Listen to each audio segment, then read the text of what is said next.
Well, continuing, like I was saying, anyone who has a following where you can get like Russell Simmons, Dr. Dre, I can mention, put it like this: any top African American musician, singer, no matter what category, R&B, whatever. Any of these people who actually can get a fan base over 1 million African Americans. They're only fall in two categories: those who choose not to say nothing, and those who choose to add on to the discrimination, the stereotype of African Americans. I'm sorry, any African American reality show is garbage. Flat out, across the board. There's none. Zero. Any African American sitcom, garbage. Zero. You're adding on to the same stereotype that society sees us.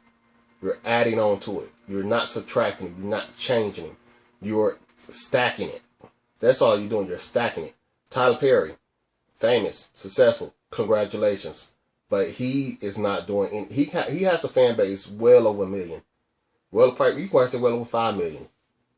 But he's not doing nothing. He's just stacking the same type of stereotype, typical African American male or female. Period.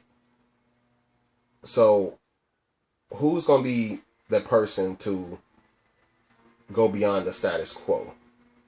And that is what we don't have. Every other race has it. African Americans, we do not. We do not have that person to go beyond the status quo. Literally, the last one was probably Dr. Martin Luther King. Maybe Malcolm X. Actually, just pretty much those two. You probably say there was other African American leaders, blah blah blah. No, there wasn't. If there was other African American leaders like this, they also would have been. Actually, there were some that were also assassinated that didn't go notarized, they didn't go really public. They didn't get a national day or anything like that, or honored by Washington.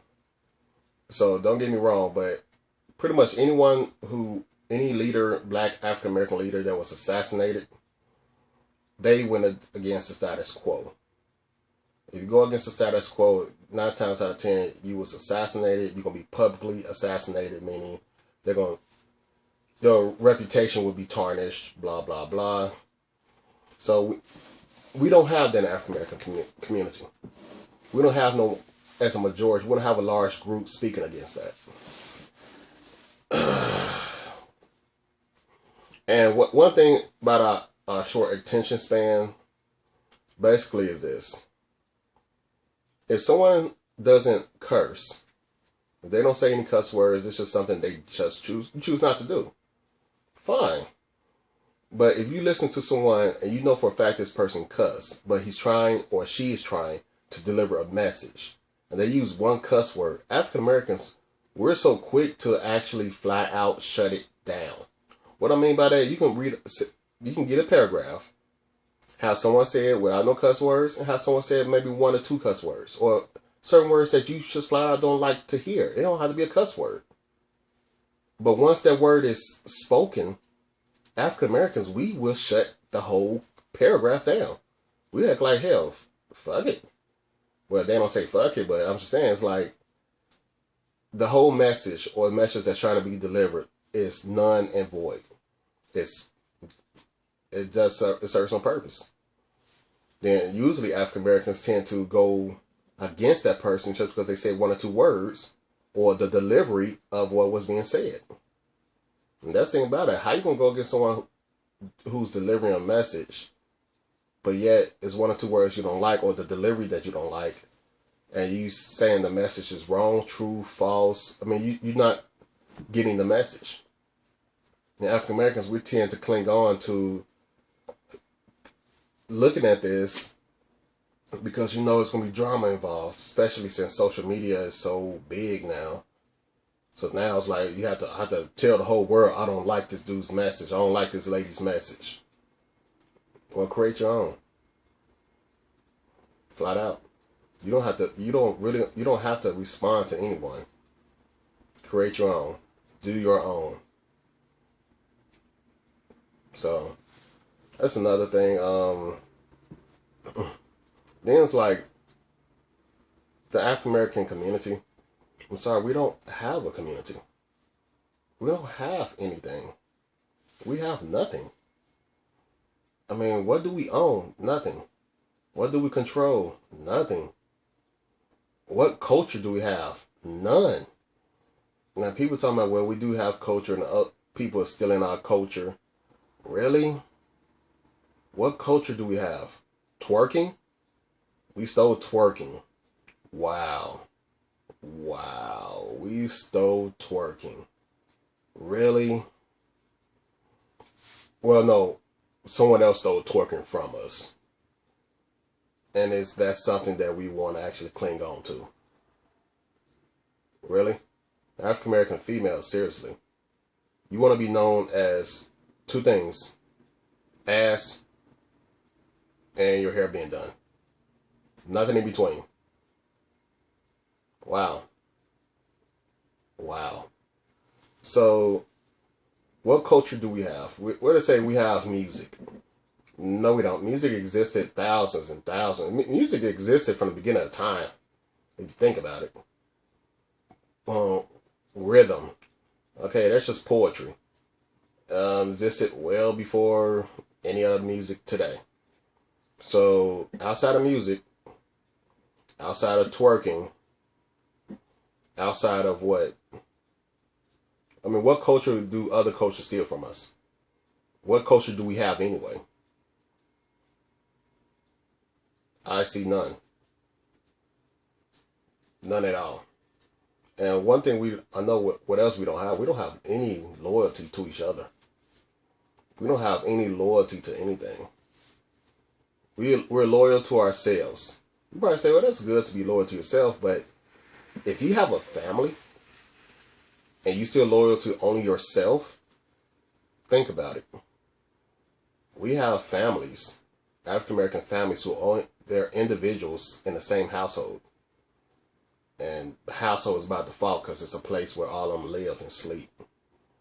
But as far as loyalty to each other, no, we have none.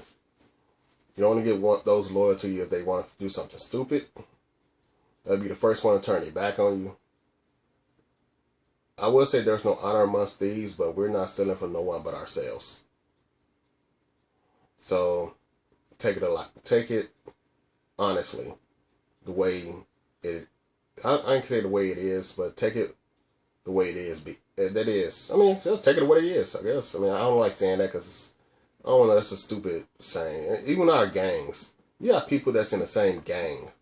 Bloods, Crips, whatever your gang is, African American gang, they're not even loyal to each other. They will kill each other. And that's not what the original formula for a gang was. And none of the gang members today, except for the older ones, know exactly why gangs were created. Especially African American gangs.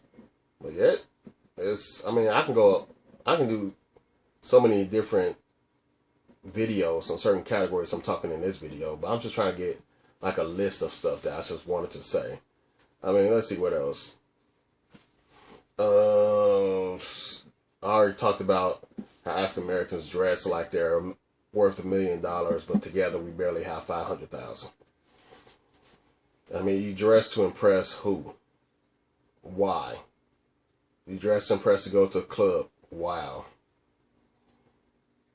You need to know how to handle stuff in a relationship. Yeah, that's been done. What do I mean by that? That's the furthest that it normally gets in African Americans as far as dating. You're in a relationship, and that is it. You will not get married. Hell, you want to get to the point where you can get divorced. I mean, seriously. You got people that's the ones that are divorced now usually are the older African Americans. But other than that, when the last time you actually been to an African American wedding? I'm not even talking about a big wedding. Hell, you can go to the courthouse. I'm not even talking about like an old big ceremony. I'm just talking about just flat out marriage. I mean, just saying. So, what's the point of being in a relationship? None. for African Americans. The percentage is, just look at the percentage. Just look at the damn percentage. There's no reason why African Americans be in a relationship. Really, literally, we're like wild animals now. We will go around and we will fuck anything if it's just anything. And females, y'all can control that, but y'all choose not to. Y'all choose to lay up with anybody. And y'all, here's the thing about it. Y'all let a dude that you barely know go raw on you. And you think we gonna think you think we will not go raw? We will, because we're stupid enough. But only the smart ones will not. But females don't care no matter if you go raw or not. They just like the attention that you're getting. You should like the attention. They're struggling. Oh, he's hard because he feel like I'm sexy. No, he's not. He's hard because he know his dick will get the sensation of going inside a pussy. A pussy, not yours. A pussy. That's why his dick is hard. His dick is hard because his dick is about to receive comfort from a pussy. So, what else can you say? So, I mean, that's another thing. Is like, you know, females, I mean, another thing, African Americans, we try to sugarcoat everything. We try to downplay everything like it's not a problem. You only can throw sugar on top of shit so much, but no matter what, underneath is still shit. So we need to take